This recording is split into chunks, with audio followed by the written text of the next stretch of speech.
دوسرا آدمی کہہ رہا ہے کہ بھینس کھانا حلال ہے. اب جب دونوں میں اختلاف ہے تو دلیل کس سے مانگا جائے گا؟ دلیل اس انسان سے مانگا جائے گا جو بھینس کو حرام کہہ رہا ہے. جو حلال کہہ رہا ہے وہ اصل پر قائم ہے، کیونکہ اصل یہی ہے کہ دنیا کی تمام چیزیں حلال ہیں سوائے ان چیزوں کے جن کے حرمت کی دلیل آ گئی ہے. جی حضرت اس کی حدیث ہے کیا؟ میں نے ابھی آپ کو ایک آیت بتائی نا قرآن کی. آیت بتائے لیکن حدیث ہونا نا. صرف آیت کافی نہیں ہے. آیت سے بہت چیزیں نکال سکتے ہیں، اس کے قرآن کو غلط بھی سمجھ سکتے لوگ. گدھا بھی لے سکتے، گدھا بھی کھانا ہو سکتا، گھوڑا بھی کھا سکتے. اصل میں دیکھیے بھائی، میں نے جو ابھی بات کی تقریباً 1 منٹ تک، اس میں سے آپ نے کچھ بھی نہیں سمجھا. ابھی آپ کی بات سے پتا چل رہا ہے کہ آپ کچھ بھی نہیں سمجھ پائے. کچھ نہیں سمجھے. میں سمجھ گیا، میں سمجھا وہ آیت پڑھے تو نہیں آپ کچھ بھی نہیں سمجھے. پھر سے سنیے. جب کسی چیز کے حلال یا حرام ہونے کے بارے میں 2 آدمیوں میں اختلاف ہوگا تو دلیل کس کو دینا ہوگا؟ آپ بتائیے. جو دعویٰ کر رہا ان دینا دلیل. اسی لیے میں نے کہا نا کہ آپ سمجھے نہیں. دعویٰ کون کر رہا ہے؟ دونوں آدمی تو دعویٰ کر رہے ہیں. حرام ہونے والا دعویٰ کر رہا تو حرام ہونے والا دینا، حلال والا رہے تو حلال والا دینا. نہیں، دیکھیے جو حلال کہہ رہا ہے وہ اصل پر قائم ہے. الاصل فی الاشیاء الاباحہ، یہ قاعدہ فقہیہ ہے جو تمام مذاہب اربعہ میں متفق علیہ قاعدہ ہے کہ الاصل فی الاشیاء الاباحہ. چیزوں میں اصل یہ ہے کہ وہ حلال ہے، مباح ہے. اب جو آدمی اصل پر قائم ہے، دلیل اس سے نہیں مانگا جاتا ہے. جیسے ایک آدمی دوسرے آدمی پر دعویٰ کرے کہ تم نے چوری کیا ہے، تو کیا چور سے یہ دلیل مانگی جائے گی کہ تم دلیل دو کہ تم نے چوری نہیں کیا ہے، یا جو دعویٰ کر رہا ہے کہ تم نے چوری کیا ہے وہ دلیل دے گا؟ جی حضرت اس سے فاتحہ دلانے والے ہیں، انہوں بھی ثابت کرتے ہیں اس سے ہم اللہ کا نام لے رہے ہیں نا، کہ وہ اللہ کا نام نہیں. بالکل، ہاں بالکل. سنیے، میں نے بار بار اپنے جواب میں کہا کہ دنیاوی چیزوں کے بارے میں، جو دنیا کی چیزیں ہیں، عبادات میں اصل یہ ہے کہ عبادات میں اصل منع ہے، تو وہاں پر معاملہ اس کے بالکل برعکس ہے.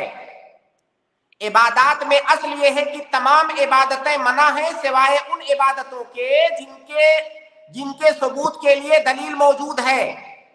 کیونکہ اللہ کے نبی صلی اللہ علیہ وسلم کی حدیث ہے کہ من عمل عملا لیس علیہ امرنا فہو رد.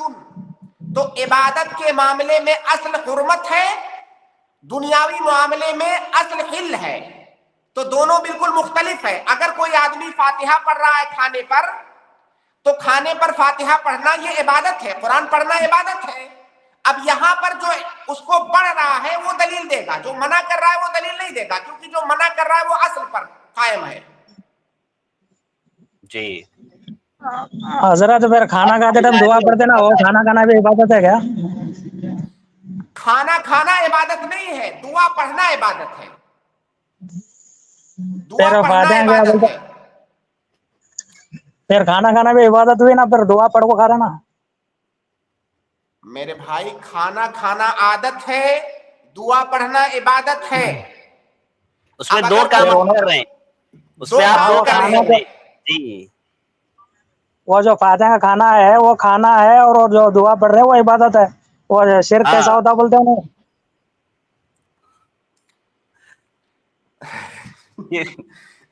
دیکھیے بھائی، جو آپ دعا پڑھ رہے ہو، چاہے آپ فاتحہ پڑھ رہے ہو یا بسم اللہ پڑھ رہے ہو کھانے سے پہلے، یہ عبادت ہے.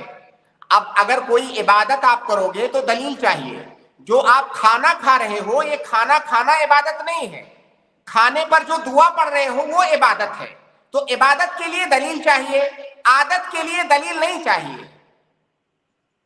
ہاں، وہ آیت پیش کرتے ہو نا، ہر چیز حلال ہے بالکل. آپ جو کھانا کھا رہے ہیں نا، دلیل اس پر نہیں مانگی جا رہی ہے. کھانے پر پڑھ کے جو چھو چھا آپ کر رہے ہو نا، اس پر دلیل مانگی جا رہی ہے کہ بھئی اس عمل کی دلیل دو. بات وہ سمجھ رہے ہیں آیت اب بھی تم آیت پیش کرے نا، وہی آیت پیش کرتے نا، ہر چیز حلال ہے تو پھر یہ حرام کیسا ہوتا؟ بھائی وہ اس آیت کے اندر عبادات کے علاوہ جو دنیاوی چیزیں ہیں ان کا ذکر ہے. قل لا هو الذی خلق لکم ما فی الارض جمیعا.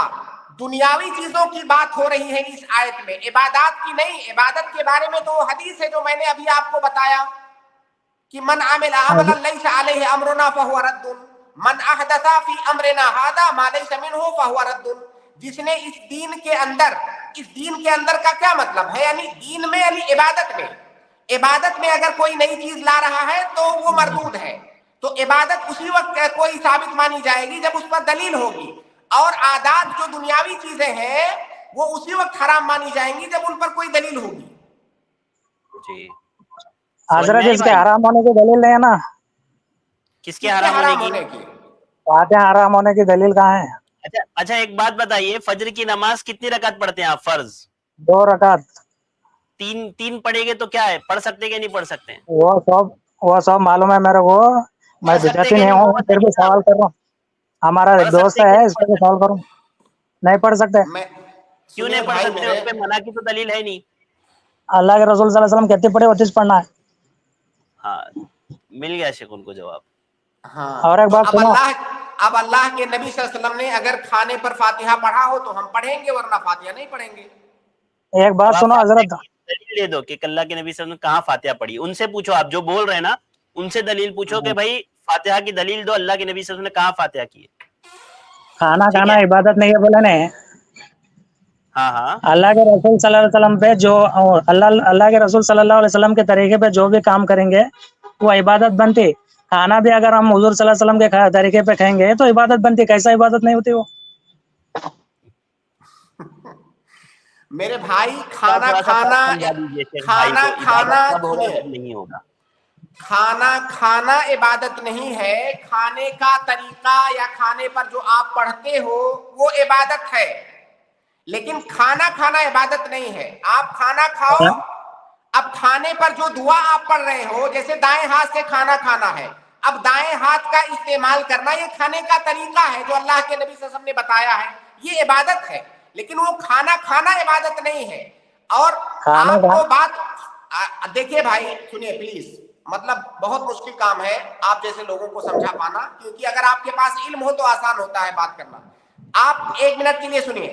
2 چیزیں ہیں، ایک ہوتی ہے عبادت، ایک ہوتی ہے عادت. عبادت کا مطلب وہ چیزیں جن کو کر کے ہمارا مقصد اللہ کا تقرب حاصل کرنا ہوتا ہے، اس کو عبادت کہتے ہیں. دوسری دنیاوی چیزیں ہیں جو دنیا میں ہماری عادات ہیں، ہمارا کھانا پینا، پہننا اوڑھنا، چلنا پھرنا، یہ عادات ہیں. ٹھیک ہے؟ اب اگر عبادت کا مسئلہ آئے گا تو اس میں دلیل چاہیے، تبھی وہ عبادت کرنا صحیح ہوگا. اسی لیے قاعدہ ہے کہ الاصل فی العبادات المنع. عبادات میں اصل منع ہے، جب تک اس کی دلیل نہیں ہوگی تب تک نہیں کر سکتے. اور الاصل فی العادات الاباحہ، عادات کے اندر اصل اباحت اور جواز ہے. اب اگر آپ کھانا کھا رہے ہو، ہم آپ سے یہ نہیں کہیں گے کہ آپ روٹی کیوں کھا رہے ہو، چاول کیوں نہیں کھا رہے ہو، کیونکہ دونوں چیزیں آپ کے لیے جائز ہیں. آپ روٹی کھانا چاہو روٹی کھاؤ، چاول کھانا چاہو چاول کھاؤ. لیکن اگر آپ اس کھانے کے اوپر سورہ فاتحہ پڑھ کر کے دم کر رہے ہو تو ہم کہیں گے قرآن پڑھنا، یہ دم کرنا، یہ عبادت ہے. اب اس کی دلیل لاؤ آپ. حضرت دین کس کو بولتے ہیں؟ پورے زندگی کا نام دین ہے نا. پھر حضور صلی اللہ علیہ وسلم کپڑے پہننے کا طریقہ بتائے، طہارت جانے کا طریقہ بتائے، اگر ان کے طریقے پہ چلے تو دین میں یہ عبادت بنتی ہو. ہاں تو شیخ وہی آپ کو بتا رہے میرے بھائی کہ ایک ہوتا ہے اس کام کو کرنا، ایک ہوتا ہے طریقے کے مطابق کرنا. اگر آپ صرف ایسے ہی بس الٹے ہاتھ سے جیسے تیسے کھائے جا رہے ہیں آپ، تو وہ طریقہ نہیں ہے. اگر آپ اللہ کے نبی صلی اللہ علیہ وسلم کے طریقے کے مطابق کھا رہے ہیں، دائیں ہاتھ سے کھا رہے ہیں، دعا پڑھ کر کے کھا رہے ہیں، تو یہ عبادت ہے، وہ کھانا نہیں ہے. جی شیخ ارشد بھائی دیکھیے، جیسے قضائے حاجت کرنے کی ضرورت سب کو ہوتی ہے. آپ یہ بتائیے کہ کیا قضائے حاجت کرنا عبادت ہے؟ قضائے حاجت کرنا عبادت نہیں ہے. اگر اللہ کے رسول صلی اللہ علیہ وسلم کے طریقے پہ کرے تو بالکل. اب وہی بات آپ کہہ رہے ہیں نا، تو قضائے حاجت کرنا عبادت نہیں ہے. اس میں جو طریقہ بتایا گیا ہے وہ طریقہ سنت ہے، عبادت ہے. لیکن قضائے حاجت کرنا فی نفسی عبادت نہیں ہے. اب کوئی قضائے حاجت کرنے جا رہا ہے تو آپ اس سے یہ نہیں کہو گے کہ قضائے حاجت کرنے کی دلیل لاؤ. ہاں وہ طریقہ جو بتایا گیا ہے، جو اس کے آداب بتائے گئے ہیں، وہ آداب، وہ طریقے عبادت ہیں. کھانا عبادت نہیں ہے. کھانے کا جو طریقہ ہے، کھانے پر جو دعا پڑھنی ہے، وہ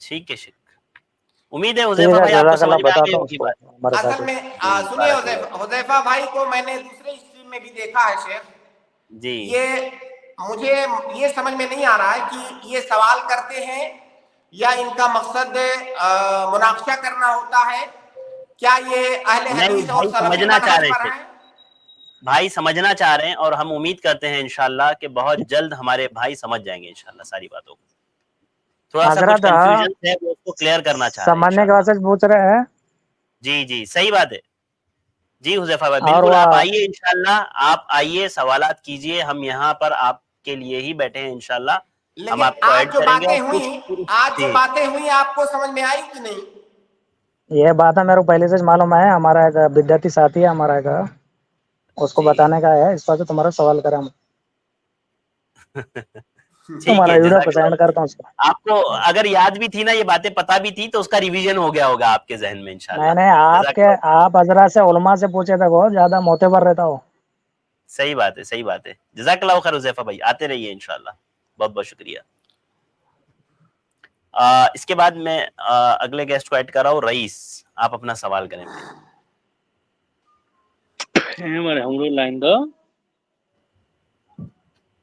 جی رئیس صاحب السلام علیکم. رئیس بھائی آپ کو آواز آ رہی ہے ہماری؟ ٹھیک ہے, میں اس کے بعد ایڈ کر رہا ہوں یوسف, آپ اپنا سوال کریں.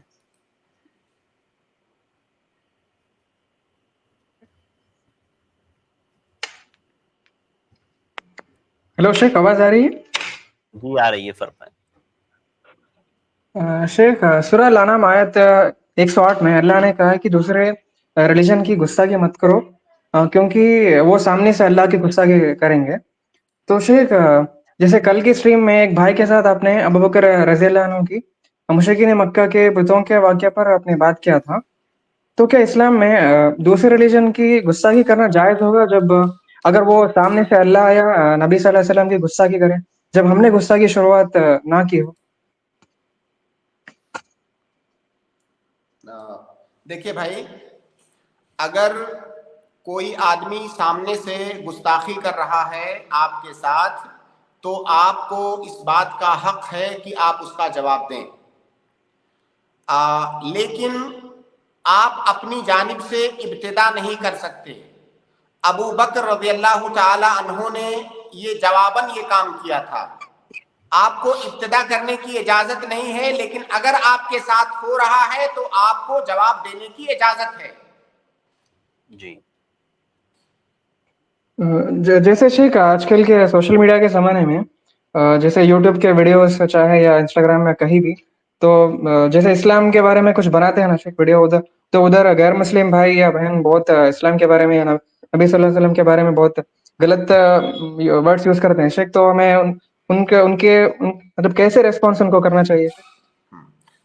دیکھیے وہاں پہ آپ مصالح اور مفاسد کو دیکھتے ہوئے, فائدہ اور نقصان کو دیکھتے ہوئے, اگر آپ کے رسپانس سے یا انہوں نے آپ کو برا بھلا کہا ہے, آپ بھی ان کو برا بھلا کہیں گے, اس سے نتیجہ اچھا نہیں آ رہا ہے, تو آپ برا بھلا مت کہیں. آپ اچھے اور نرم انداز میں, نرم اسلوب میں آپ اس کا جواب دیں. لیکن اگر آپ کو لگتا ہے کہ یہاں پر ضرورت ہے سختی کی, سختی کرنے سے ہی اچھا رزلٹ آئے گا, تو آپ سختی کر سکتے ہیں. اسی کو دعوت کے اندر حکمت کہا جاتا ہے کہ کہاں پہ آپ کو نرم اسلوب اختیار کرنے سے اچھا رزلٹ ملے گا, کہاں پہ سخت اسلوب اختیار کرنے سے اچھا رزلٹ ملے گا. یہی حکمت ہے اور اسی پر انسان کو چلنا چاہیے. باقی آپ کے ساتھ اگر کوئی زیادتی کر رہا ہے تو آپ کو شریعت نے اس بات کا پورا پورا حق دیا ہے کہ اتنی زیادتی آپ بھی کر سکتے ہیں جتنی اس نے کیا ہے, بلکہ آپ کی طرف سے جو ہو رہا ہے اس کو زیادتی کہیں گے ہی نہیں, وہ انتقام ہے. جی لیکن اگر آپ معاف کر دے رہے ہیں تو معاف کرنے کا تو مقام ہی بہت اونچا ہے, لیکن کئی جگہوں پر معاف کرنے کی اجازت نہیں ہوتی ہے. جیسے اللہ اور اس کے رسول کے ساتھ کوئی گستاخی کر رہا ہے تو یہ گستاخی آپ کے ساتھ نہیں ہے. جیسے ابو بکر رضی اللہ تعالیٰ عنہ کے ساتھ اس شخص نے گستاخی نہیں, اللہ کے نبی صلی اللہ علیہ وسلم کے ساتھ گستاخی کیا تھا, تو اسی لیے ابو بکر رضی اللہ تعالیٰ عنہ نے اتنا سخت ریئیکشن دیا. تو آپ کے ساتھ اگر گستاخی ہو رہی ہے تو آپ کو حق ہے اس بات کا, آپ چاہو تو معاف کر دو, چاہو تو بدلا لو. لیکن اللہ کے نبی صلی اللہ علیہ وسلم کے ساتھ اگر گستاخی ہو رہی ہے تو آپ کو اس کا جواب دینا ہے. اللہ یہ کہ اگر ایسی سچویشن ہو کہ اگر آپ کا سخت ریئیکشن آیا تو مصلحت کے بجائے اس کے مفاسد مرتب ہوں گے, تو وہاں پر آپ کو حکمت سے کام لینا ہے. ٹھیک ہے شیخ, جزاک اللہ خیر. مطلب ہمیں پہلے شروعات کرنا حرام ہوگا نا شیخ؟ بالکل, کسی کو بھی چاہے کوئی مسلم ہو غیر مسلم ہو, کسی کے ساتھ بھی بدتمیزی کرنا یا گالی دینا ابتداءً یہ جائز نہیں ہے. جی جزاک اللہ خیر. بارک اللہ فیکم. محمد غلام, میں آپ کو ایڈ کراؤں, آپ اپنا سوال کریں. السلام علیکم رحمۃ اللہ وبرکاتہ. وعلیکم السلام ورحمۃ اللہ وبرکاتہ. کیا بچے کے زہر کا علاج سورہ فاتحہ میں ہے؟ اور نبی کے جنازے کی نماز کس نے پڑھائی تھی؟ 2 سوال ہیں میرے. جی شیخ. پہلا سوال کیا ہے شیخ؟ بچھو کے کاٹنے کا علاج کیا سورہ فاتحہ کی تلاوت ہے؟ ہاں بالکل, بچھو یا کوئی بھی زہریلا سانپ اگر کاٹے تو سورہ فاتحہ کے ذریعہ سے یا قرآن کی کسی بھی آیت کے ذریعے سے آپ رقیہ کر سکتے ہیں. سورہ فاتحہ کے بارے میں خاص طور سے بات ثابت ہے کہ سورہ فاتحہ رقیہ کی صورت ہے, تو سورہ فاتحہ پڑھنا انشاءاللہ اور زیادہ مفید ہوگا. لیکن قرآن کی کسی بھی آیت سے آپ رقیہ کر سکتے ہیں. سورہ فاتحہ کے بارے میں تو وضاحت کے ساتھ ثابت ہے اس حدیث کے اندر کہ اس کے ذریعہ صحابہ کرام نے رقیہ کیا. دوسرا سوال آپ کا ہے کہ اللہ کے نبی صلی اللہ علیہ وسلم کی نماز جنازہ کس نے پڑھائی؟ نبی صلی اللہ علیہ وسلم کی جنازہ کی نماز کی امامت کسی نے نہیں کیا. نبی صلی اللہ علیہ وسلم کی جنازہ کی نماز لوگوں نے تنہا پڑھا, امامت کسی نے نہیں کیا. ٹھیک ہے شکریہ. جی محمد غلام, جزاک اللہ خیر. بارک اللہ فیکم, بہت بہت شکریہ. ابو عبداللہ, آپ اپنا سوال کریں. جی ابو عبداللہ, آپ میوٹ ہو گئے, جلدی سے انمیوٹ کریں اور اپنا سوال پوچھیں. السلام علیکم. وعلیکم السلام. شیخ میرا سوال ہے کہ جیسے ہمارے ملک میں ہم دیکھ رہے ہیں کہ جو مسلمان, تو اس میں مسلمانوں کی جو آواز اٹھا رہے جو جرنلسٹ ہے یا مسلمانوں کی جو آواز آواز کٹ رہی ہے بھائی کی, ریموو ہو گئے یہاں سے وہ. میں اگلے گیسٹ کو ایڈ کر رہا ہوں. آپ اب دوبارہ جوائن ہو جائے ابو عبداللہ بھائی, پھر ہم آپ کو ایڈ کرتے ہیں. شاہ نواز, جی شاہ نواز جلدی سے, میں نے آپ کو ایڈ کیا ہے, آپ انمیوٹ کریں اور اپنا سوال پوچھیں. السلام علیکم شیخ. وعلیکم السلام ورحمۃ اللہ وبرکاتہ. شیخ میرا سوال تھوڑا پرسنل تھا. شیخ محمد نسیم مدنی حفظ اللہ کو انویٹیشن کرنے کا تھا ہم کو, اچھا انوائٹ کرنے کا تھا ہمارے ادھر. جی کسی تو ہیلپ لائن کیسا نمبر سے کانٹیکٹ کریں؟ آپ ہمارے کہاں سے تعلق ہے؟ کہاں سے؟ جی عثمان آباد, جی شولاپور کے قریب عثمان آباد, مہاراشٹر. تو شاہ نواز بھائی آپ ایک کام کریں, ہمارے ہیلپ لائن نمبر پر کانٹیکٹ کر لیں انشاءاللہ, تو ہماری ٹیم آپ سے کانٹیکٹ کرے گی انشاءاللہ. جی کون سا نمبر شیخ؟ یہ یہاں پر اسکرول ہو رہا ہے دیکھیے, 9588888826, اس پر آپ واٹس ایپ کر دیجیے. جی شیخ, جی شیخ, ٹھیک ہے, جزاک اللہ خیر شاہ نواز. جی جزاک اللہ خیر. سسٹر شگفتہ, میں آپ کو ایڈ کروں, آپ اپنا سوال کریں.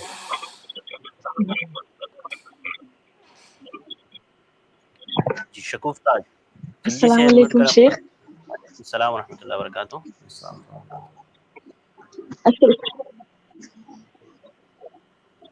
جی شیخ میرا سوال یہ تھا کہ میری بہن حمل سے ہے, تو وہ جو ہے, آواز آ رہی ہے؟ ہاں آ رہی ہے بولیے. ہاں جی, میری بہن جو ہے حمل سے ہے اور اس سے جو ہے حد سے زیادہ, میری بہن حمل سے ہے شیخ, جس کی وجہ سے اسے بہت زور الٹیاں وغیرہ ہوتی ہیں, تو وہ منہ کھول کر کچھ نماز میں کچھ پڑھ نہیں سکتی ہے, تو اس وجہ سے اس کی بہت ساری نمازیں چھوٹ گئی ہیں, تو اب نماز کیسے پڑھے؟ جس بہن کا سوال کلیئر نہیں ہوا ہے. سسٹر یہ پوچھ رہی ہے شیخ کہ ان کی بہن ہے جو حاملہ ہے فی الحال, اور بہت زیادہ الٹیاں وغیرہ ہو رہی ہے, جس کی وجہ سے ان کی کچھ نمازیں چھوٹ گئی ہے بہت ساری, تو وہ کیسے پڑھیں؟ دیکھیے بہن, ٹھیک ہے، حالت حمل میں عورتوں کو پریشانی ہوتی ہے، وہ جو پریشانی آپ بتا رہے ہیں وہ پریشانی تو بہت ہی جنرل ہے، لیکن میں نہیں سمجھتا ہوں کہ الٹیاں ہونا یا یہ جو خاص پریشانیاں عورتوں کو اس میں ہوتی ہے حالت حمل میں، یہ نماز سے مانے ہیں۔ ظاہر ہے 24 گھنٹہ ایسا تھوڑی ہوتا ہے، 24 گھنٹہ ایسا نہیں ہوتا ہے۔ ٹھیک ہے، جب وہ پریشانی ہو رہی ہے تو تھوڑا سا آپ جو ہے اطمینان کے ساتھ جب وہ پریشانی دور ہو جائے اس کے بعد نماز پڑھیں، تو ان کو نماز نہیں چھوڑنی، ان کے لیے نماز چھوڑنا اس کی وجہ سے یہ جائز نہیں ہے۔ کوئی بھی عورت دنیا کی ایسی نہیں ہوتی ہے جسے کانٹینیو 24 گھنٹہ ایسا ہوتا رہتا ہے، کوئی نہیں ایسا ہوتا ہے، تو ان کو نماز نہیں چھوڑنی چاہیے تھی، نہیں بالکل مطلب بھی انہوں الٹی نے نہیں، اگر ہاں کیا پریشانی ہے، ایسی جی پریشانی ان جس کے کی وجہ منہ سے سے نماز چھوڑ پانی دیں؟ پانی نکلتا ہے جس کی وجہ سے وہ، تو نہیں، یہ جی ان کے رکاوٹ تو منہ سے نہیں ہے۔ حد سے زیادہ پانی پانی نکلتا ہے جس کی وجہ سے انہوں منہ کھول کر نہیں بہن دیکھیے، آپ دیکھیے حقیقت پسند بنیے، یہ ایسی پریشانی نہیں ہے جس کی وجہ سے آدمی کو نماز چھوڑنا پڑے، مطلب یہ تو بہت معمولی چیز ہے، اس سے بڑی بڑی بیماری میں، کسی بھی بیماری میں نماز معاف نہیں ہے۔ منہ سے اگر پانی آ رہا ہے، ظاہر ہے مکھیوں کی وجہ سے منہ سے پانی آتا ہے، اگر منہ سے پانی آ رہا ہے تو اس میں کون سی پریشانی ہے نماز پڑھنے میں؟ اگر کھڑے ہونے میں انہیں دقت ہے، بیٹھ کے پڑھ لیں، لیٹ کے پڑھ لیں، کسی بھی طرح پڑھ سکتی ہیں، تو منہ سے پانی آنا یہ نماز کے لیے رکاوٹ نہیں ہے۔ ٹھیک ہے، جزاک اللہ خیر، امید ہے سسٹر کو جواب مل گیا ہوگا۔ جی جی بہت بہت شکریہ سسٹر، جی جی بہت بہت شکریہ شیخ وقت دینے کے لیے۔ اللہ تعالیٰ آپ کو شفا عاجل شفا کامل عطا فرمائے، آمین۔ آپ نے ماشاءاللہ ایسے موقع پر بھی آپ نے الحمدللہ ہمیں یعنی اسٹریم میں آپ آئے اور آپ نے جوابات دیے، اللہ تعالیٰ قبول فرمائے، اللہ تعالیٰ آپ کو صحت تندرستی عافیت عطا فرمائے، آمین۔ جزاک اللہ خیر، انشاءاللہ کل ملاقات ہوگی شیخ، بارک اللہ فیکم۔ اس کے بعد میں اپنے تمام بھائیوں اور بہنوں کا شکر گزار ہوں، الحمدللہ آپ لوگ جڑے رہے ہیں، امید کرتے ہیں آپ بھائیوں کو تشریفی بخش جوابات ملے ہوں گے۔ جن بھائیوں کو موقع نہیں مل پاتا ہے سوالات کا، میں پوری کوشش کرتا ہوں کہ کسی کو ایک دن اگر نہ مل پائے تو دوسرے دن ضرور ان کو مل جائے، تو آپ لوگ ضرور آتے ہی ہے، اسی طرح سے آپ لوگ سوالات کرتے رہیے، انشاءاللہ ہم کوشش کریں گے کتاب و سنت کی روشنی میں آپ کی رہنمائی کی جائے۔ آج کا یہ پروگرام ہمارا یہیں پر ختم ہوتا ہے، بہت بہت شکریہ ہمارے ساتھ آنے کے لیے، انشاءاللہ اگلے پروگرام میں دوبارہ ملاقات ہوگی۔ اب اس کے بعد 10:30 سے 11:30 ایک اور اہم پروگرام ہمارا ہے دا ینگ ورلڈ کا، جس میں نوجوانوں سے متعلق بہت سے اہم موضوعات پر جو ہے باتیں کی جاتی ہیں، اخلاقی گراوٹ پر باتیں کی جاتی ہیں، لہذا آپ لوگ ضرور اس میں تشریف لائیں، اس میں شریک ہو اور فائدہ اٹھائیں۔ آج کے لیے بس اتنا ہی، مجھے دیجیے اجازت، کل ملاقات ہوگی۔ السلام علیکم ورحمۃ اللہ وبرکاتہ۔